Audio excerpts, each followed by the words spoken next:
Hello, beautiful soul. Namaste. I hope you are well. I've got another reading from the Gospel of Thomas. I'm going to read you Logion 1 and Logion 2. Logion 1. Yeshua said, "Whoever lives the interpretation of these words will no longer taste death." That is what is on offer if you can understand and interpret these teachings from Master Yeshua. Logion 2. Yeshua said, "Whoever searches must continue to search until they find. When they find, they will be disturbed. And being disturbed, they will marvel and will reign over all." This Logion describes the major stages in Gnosis. Gnosis is inner knowing, self-knowledge, which constitute a true initiatory process. The first stage is the quest.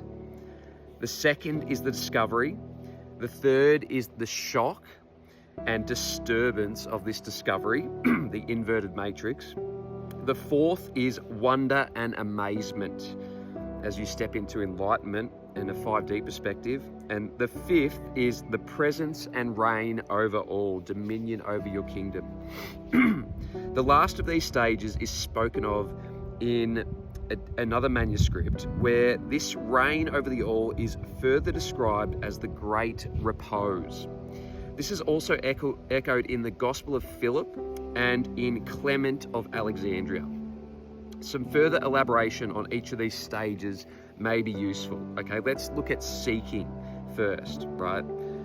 The seeker must always be on the quest.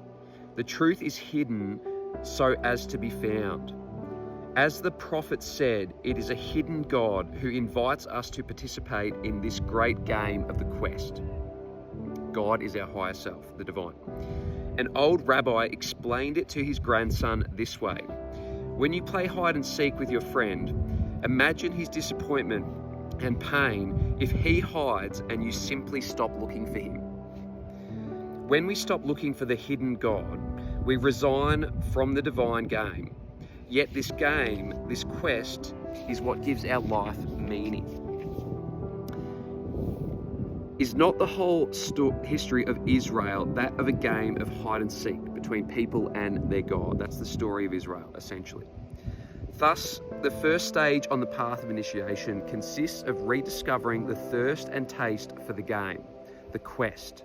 It consists of becoming a seeker and remaining a seeker even after we have found, so as to experience the new and endless depths in what we have discovered, the divine, within ourselves.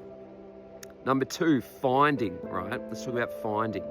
So we've covered seeking, now finding. In a sense, to seek is already to find. Otherwise, how could we ever have the idea to search?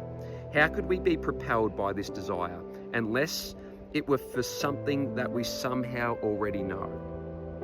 Surely we have all had moments in our lives that testify to this. Moments of discovering the light that had always been there in the darkest of nights. You would not seek me if you had not already found me.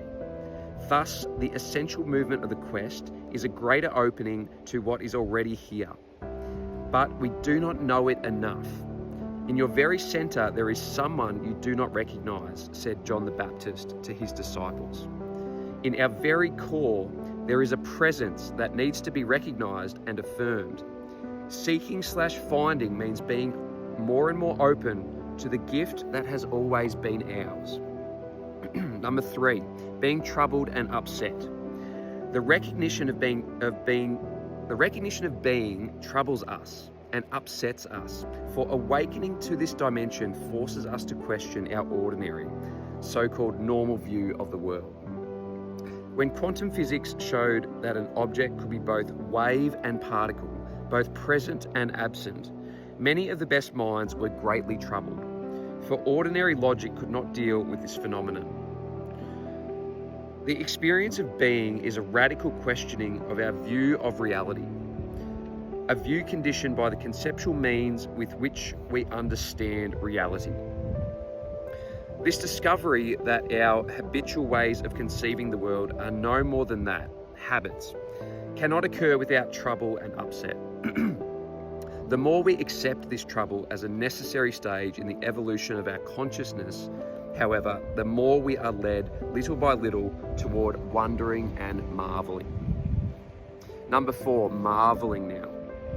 The next stage, after the disturbed phase, we marvel, okay? Marveling. In the 4th century CE, Gregory of Nyssa said, "Concepts create idols of God, whom only wonder can tell us anything."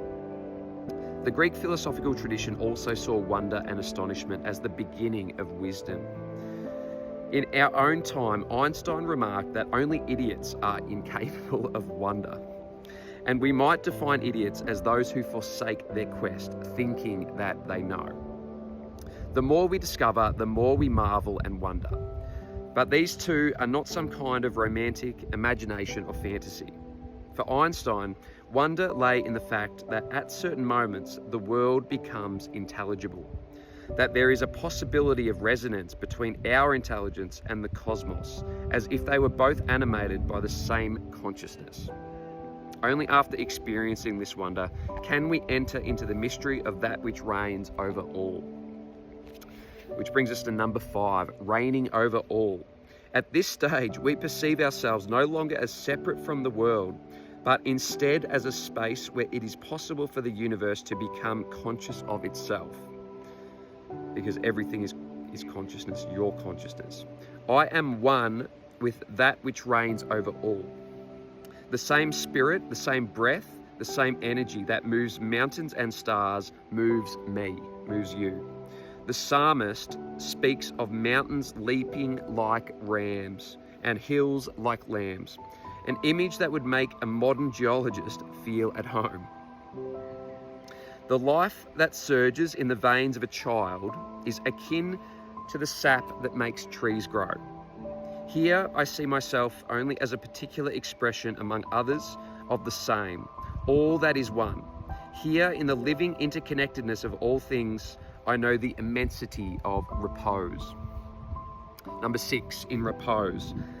The meaning of the Sabbath is extremely important to Jews. After the time of work, of doing, of possessing, we must take time to sit before God, to simply be. The theme of repose is just as important to Gnostics.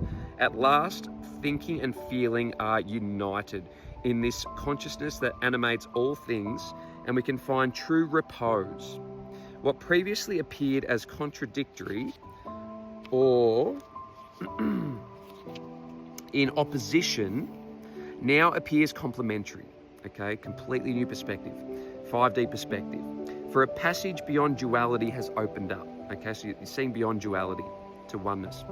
In the myriad reflections scattered upon all the ponds of the world, we discover a single moon.